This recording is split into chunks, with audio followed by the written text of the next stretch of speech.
Welcome to the month of August. Let me ask you this. How do you react when you are corrected? Do you get angry and get defensive?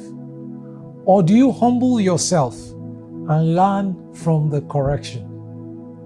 Listen to what Proverbs 15:32 says.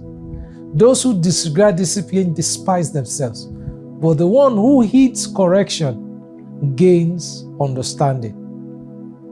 The correction might be God's way of saving you from danger. Despising it will expose you to unnecessary danger.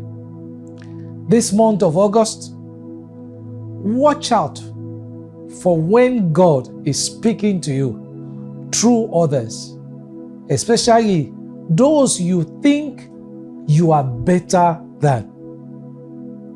Proverbs 15:31 says, whoever heeds life-giving correction will be at home among the wise. I pray for you that you will be numbered among the wise, that you will not make a foolish move this month, and that the Lord will so bless you and guide you and lead you even to greater heights. In Jesus' name, God bless you.